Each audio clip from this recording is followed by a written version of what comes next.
Okay, welcome back to Okami HD. This Game of Glory, I have returned, and welcome to the most freakiest part of the game. Oh boy, here we go. Welcome to the sunken ship. And we begin with a blockade. Okay, let's get out of here. There's no way we can progress through. That door looks cursed. They probably sealed it up like that to keep the looters out. But surely we're main protagonists. I sure hope this whole ship isn't one big curse. I really hope not. Well, this puppy ain't gonna disappear, so let's just get out of here. Oh shit, it's Rao. Oh, there she goes. She finally made it, and ooh! Extra thick! Sorry about that.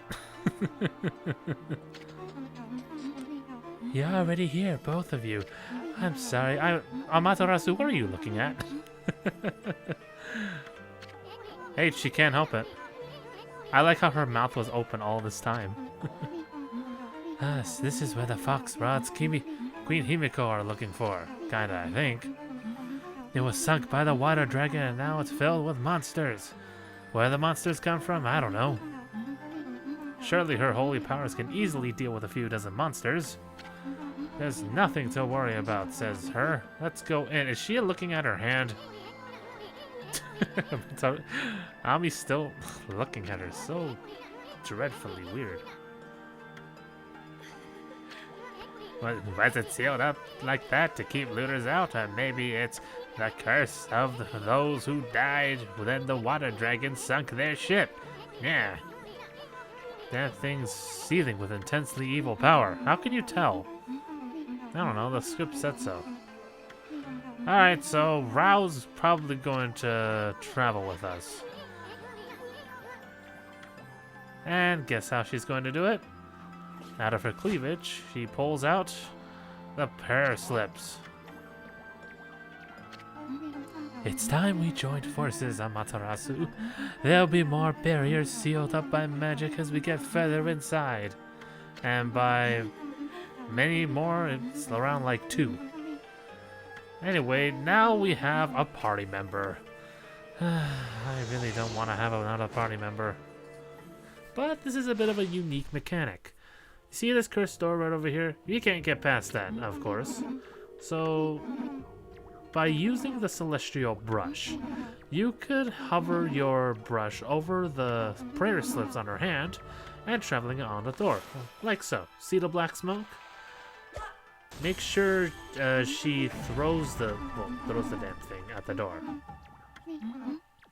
Okay, so yes, you can use it at doors. You can also use it at monsters. However, I recommend you use it at these fucking ghosts. Ah, I fucking hate these things. Surely they ruined this extra thick moment. However, by killing them with the prayer slip, you will get yourself a demon fang. Okay, so here, if you get close to it, I don't actually know what happens if you actually get close to it, but I think these guys start to drain your health, and then they'll run away like little bitches. Also, there's a save point here, and remember, this place is mandatory, cause fuck this place. This place is fucking freaky. I mean, firstly, look at the ruins. I really love the aesthetics. Oh my god, like the barrels, the chests, the skulls. What kind of sunken ship has skulls? Anyway, look at all this loot. Wow, just look at these treasure chests. We're gonna be millionaires. Millionaires. Oh, Jesus Christ. That always makes me shudder with... I don't know. Anyway, hear that laugh? Yeah, you notice there are some chests that are a little bit more golden than usual compared to the usual chests. And also this laugh is really annoying. Anyway, we got ourselves a bullhorn. And we got ourselves another scroll suggesting a wandering artist. So yeah, what's so special about those golden chests that only give you money? What kind of chests? These things are supposed to give us like something important, right? Oh no, these things, you can already probably tell how cautious I am. Trust me, this is not the first time I'm playing this game. But if you approach these things, these hands come out. Yeah. And now that the weak point is, well, showing, fire a prayer slip at them, and they're dead. So yeah, they're not... Oh, hello. Anyway, you can't really do anything to this ghost, and she... Oh, Jesus Christ. Yep, if you recognize her, that's the Spider Queen. I keep forgetting... actually, a bit of a fun fact. Those ghosts that you probably saw, they have what looks like... I don't know what they're called, but... they're like little bandanas on their head that ghosts, female or spirits are usually portrayed with. Like you saw that white triangle bandana that the Spider Queen had. Yeah, that means that she's dead. She's a spirit, and there's nothing she can do about it. Anyway, we have some new enemies. Probably the most obscure enemies you'll probably ever fight, because there's only a couple of areas that you ever fight these guys ever. Anyway, we have Saburo and Jiro. Okay, so Saburo and Jiro right here will attempt to flood this area with water. However, they're not going to do it at this point. One of them will bury underground in order to flood this area, while the other one, Saburo, I believe, Saburo will just continuously fire urchins at you. That's about it. A bit of a fun fact about these two, they are actually lovers. They have been separated because of their families, and now they have committed suicide by throwing themselves in the sea, and, well, they became hermit crabs, which basically try to kill each other. And so their quest for reuniting each other, I guess, is happily ever after, question mark? Anyway, another curse gate. Booyah. So powerful, we can destroy door frames with it. Oh, you thinking I'm talking about the paraslips? No, I'm talking about her bust. Isn't it beautiful? Even a ship doomed by the water dragon can look beautiful. As soon as the sun comes up, cold sea water fills up. You notice that is red text, right? It's not like I'm helping you or anything. Anyway, we have a bit of a gimmick now. Now that we can access the sky, we can transform it into night or day. And you will fill up the water when it's day, and you will make the water disappear at night. So, yeah, this is a pretty interesting gimmick. It's impossible. It can't be daybreak yet. Unless... Yeah. Surely this can't be. Wait a minute. Somebody accessed the cheat codes. Your powers can control the very heavens of this game. AKA, she can control the fabric of this game's existence. Alright, so now you understand the gimmick. You have to make this place flood or make this place, well, dry up. Also, this golden gate's here for some reason, but hell, whatever. Anyway, let's go continue on. However, the demons aren't done yet. Saburo and Jiro, once the area is flooded, will combine themselves into Ichiro. This is the powerful monster that, well, when the two lovers combine, creates Ichiro. Okay, so I actually haven't talked about this, but how to damage these two, how to damage Saburo, Ichiro, and Jiro, you have to shatter their armor. You saw that I shattered a bit of their armor on Ichiro right there. And by destroying Jiro and Saburo in their respective fights, I had to break their armor until I could actually take down their health. Just like dealing with Ichiro right here, you have to like really wail on him with really powerful attacks, just like I'm doing with my glaive right here. Now that his armor is broken, I can finally attack him. Just make sure you create a lily pad just so you won't fall in the water like me right over here, like a dope. But Ichiro is dead. And don't worry, the barrels will regenerate, because, and what the hell do you mean I did badly on time? And, well, Saburo, the platforms and the barrels will regenerate, so Ichiro will try to destroy them. You'll be fine, you have lily pad. Another reason why I hate this damn place is because of these stupid-ass bamboo spikes. just by merely touching them, even when they're extended like that, will hurt you. So be aware. Please, do it for me.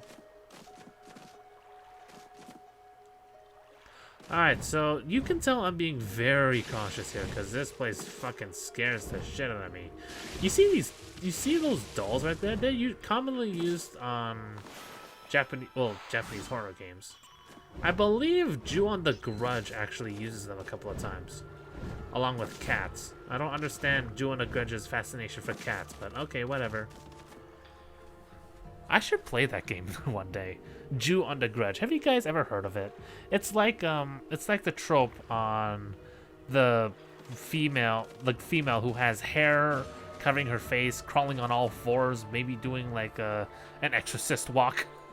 Chasing your ass down, appearing everywhere, and then when the lights go out, she just jumps you. I believe PewDiePie actually played the game. I actually remember PewDiePie playing the game. I haven't seen that guy play in a long time. Okay, now you see the second half of the sunken ship. Fuck this place. I really fucking hate this place, okay? So you already know what to do. Angle this stupid ass cannon using your weight. And aim for those two up there. I recommend you actually get those treasures up there because they're just as important as life. Trust me. Ow. Okay, so you have to use a cherry bomb to make this thing fire. And I clearly hit that door. Come on. Alright, come on. Do it again, Ami. Booyah. Now that we got all three doors open, we have ourselves a skeleton key. Oh, well, door key, but you know, whatever. Okay, so just make sure you have to drain the water first in order to get the key. So come on.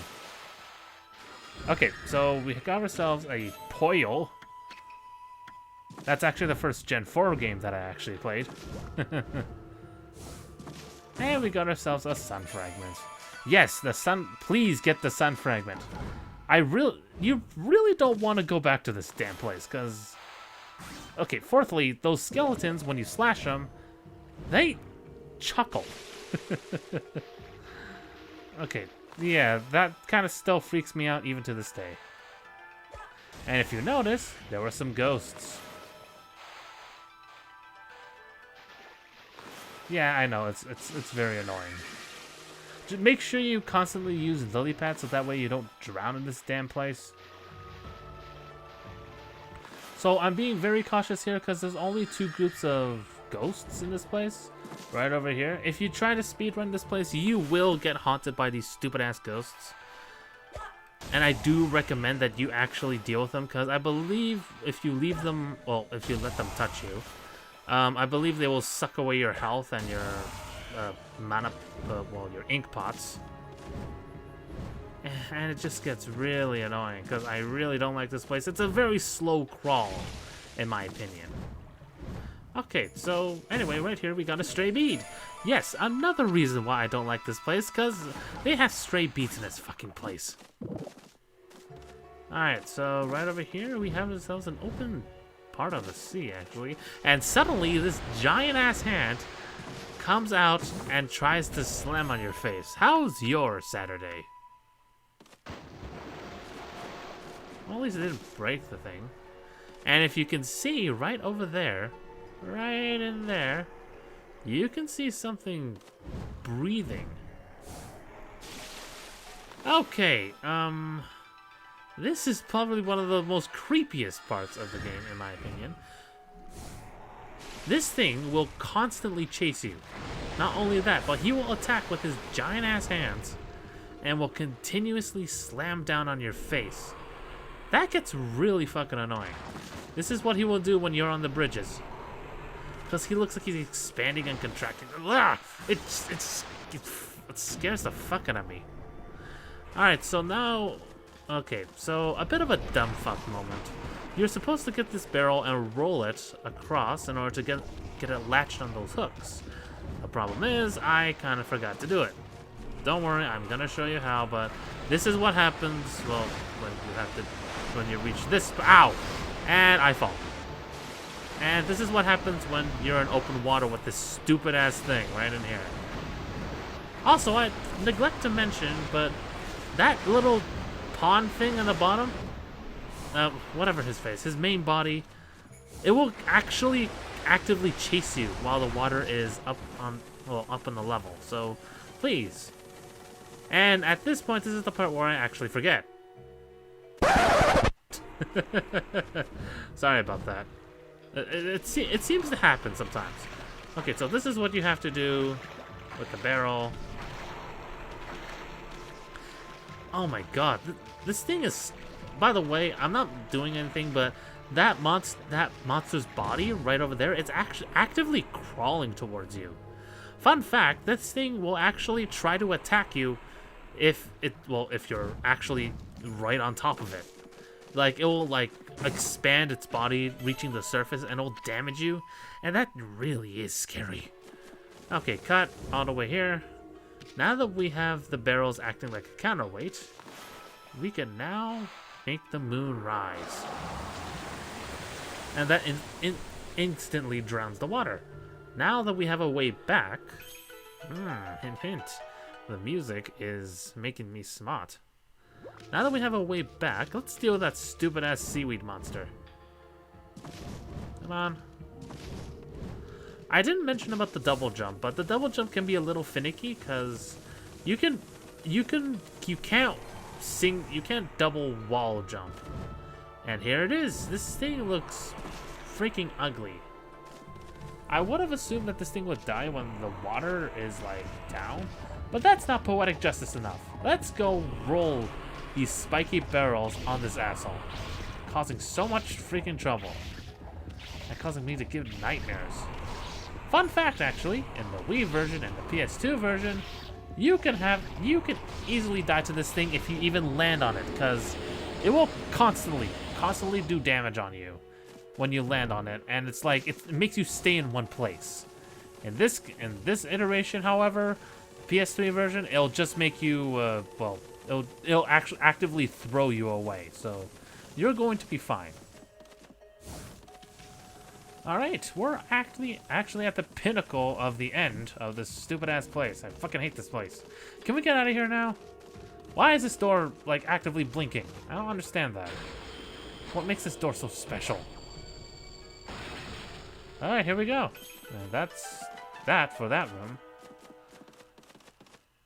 Alright, just be aware of what you're getting into, because we have one last cursed gate right over here. There's nothing that can stop us now. Except this. It's Crimson Helm, back from the dead to haunt you. He also has that undead bandana on his face. It's actually kind of funny. Anyway, yeah, he's all bones and he tries to eat you, but oh, too bad. Now, make sure that you got everything in this place, because firstly, you don't want to visit this place again. This fucking place blows. It's boring and it's all mangled and disgusting here. Just make sure you avoid the middle plot item in the center, because that'll... Yeah, Jesus Christ, that always makes me jump. And yes, that explosion will hit you, so please be aware. As demonstrated after the stray bead, I believe that's all the stray... Ow! I believe that's all the stray beads in this stupid-ass shit. Let's get the plot item, and let's get the fuck out of here, okay? Anyway, we got ourselves a lucky mallet, and we just warped. Is this what you're looking for, babe? So lucky mallets in Japanese culture can shrink people down into an eye of a needle. I believe dwarves or elves or whatever the little tiny people have used it in order to get back at humans. I don't know why, but hey, whatever. I'm not one to judge them. So we can't find the fox rods. What a sad day. But going into the ocean is now a suicide as long as the water dragon's around. Shit, I forgot about that thing. I think the water dragon ruled Ryoshima Coast or something. Well, maybe you should read the plot subtext one day, Isun. Don't worry, you don't have to easily backtrack to this place. It'll backtrack for you. Okay, so next time we will deal with the aftermath. We will make use of that. We will make use of that magic mallet, and we'll also make use of, well, wow, because that's not the last we're gonna see of the water dragon. Next, all right, we'll see you guys next time. This is Game of Glory. I shall return. Next part. I'll see you guys then.